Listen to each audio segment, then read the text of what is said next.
کہ اللہ رب العزت نے اہل ایمان کو ایک حقیقت اور ایک صورتحال سے آگاہ فرمایا کہ تم اگر کسی اللہ کے نافرمان، اللہ کے باغی، اللہ کا سرکش اور کسی منافق کے پاس مال و دولت دیکھو اور اس کی چڑھتی جوانی اولادوں میں دیکھو تو تعجب نہ رکھنا، تعجب نہ کرنا کہ یہ اللہ کا دشمن ہے اور اتنا خوشحال ہے،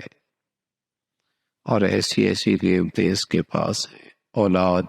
اس کا سہارا بنی ہوئی ہے، دولت اس کے پاس بہت ہے۔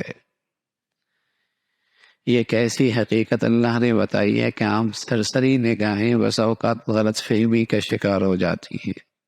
کہ کسی کے پاس دنیا کی ٹھاٹ باٹ دیکھ کر کہتے ہیں اللہ کا نافرمان ہے، اور پھر اتنے مزے میں ہے، اتنے مزے میں ہے، اور یہ اللہ کا جسے کہیں کہ باغی ہے اور پھر اتنا خوشحال ہے، اور کسی خستہ حال مسلمان کو جب دیکھتا ہے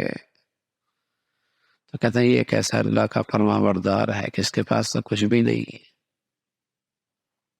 اس کے لیے تو گزارا زندگی بھی مشکل ہے۔ تو اللہ نے یہ حقیقت بتائی ہے کہ کسی کافر منافق کا ظاہر دیکھ کر اسے خوشحال نہ سمجھو، اور کسی مسلمان کی ظاہری خستی حالت دیکھ کر اسے معمولی نہ سمجھو۔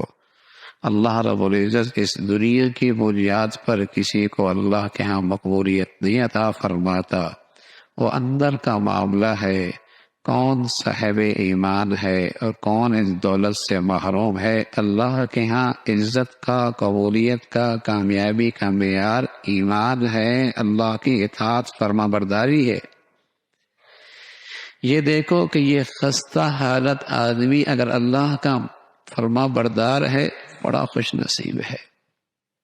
اور یہ منافق اور یہ اللہ کا باغی خوشحال ہے دنیا کے لحاظ سے، لیکن اللہ کا نہیں ہے، یہ بد نصیب آدمی ہے،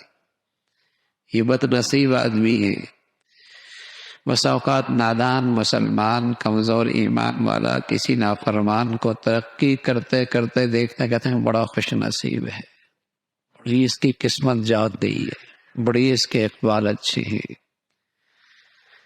حالانکہ بس اوقات وہی جو اسے خوشحالی اور نعمت نظر آ رہی ہوتی ہے، حقیقت میں اس کے حق میں زحمت ہوتی ہے، عذاب ہوتا ہے، بہت بڑا فتنہ ہوتا ہے، بہت بڑا فتنہ ہوتا ہے۔ تو اللہ کریم نے اسی کا تذکرہ فرمایا کہ تمہیں ان کے اموال اور ان کی اولاد تعجب میں نہ ڈالے، اللہ کو یہ منظور ہے کہ انہی چیزوں کی وجہ سے اللہ دنیا میں بھی ان کو عذاب دے، دنیا ہی میں ان کو عذاب دے۔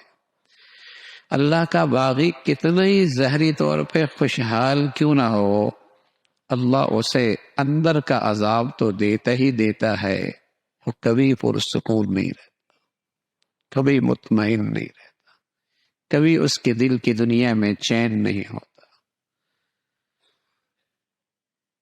دنیا میں کتنے بڑے بڑے مالدار گزرے ہیں، اور کتنے ایسے بھی ہیں جن کا آخری انجام کیا ہوا؟ خودکشی، خودکشی۔ اب سوچ سکتے ہیں ان کی اندر کی بے چینی کا کیا عالم ہوگا۔ اپنی جان لے لینا کوئی آسان کام تو نہیں ہے، لیکن وہ اندر کی بے چینی، اندر کی بے سکونی، اندر کا کرب اتنی تکلیف دہ ہے کہ آدمی اس حد تک پہنچتا ہے کہ اپنی جان لے لیتا ہے۔ اور آپ کو حیرت ہوگی دنیا میں یہ فقیروں میں، غریبوں میں کم ہوتا ہے، دولت مندوں میں زیادہ ہوتا ہے۔ پسماندہ ملکوں میں یہ چیزیں کم ہیں، اور دنیا کے ترقی یافتہ ممالک میں یہ چیزیں زیادہ ہیں۔ اگر ہم یوں کہیں کہ ہم ان سے ایک صدی پیچھے ہیں، لیکن سچی بات یہ ہے کہ خودکشیوں کے اندر بھی ہم ان سے 100 گنا پیچھے ہیں، وہ اتنے آگے ہیں۔ سویڈن ہے، ان کے ہاں یہ ہے کہ بجٹ خرچ کیسے ہو، ہمارا یہاں بجٹ پورا کیسے ہو، ان کے ہاں بجٹ خرچ کیسے ہو۔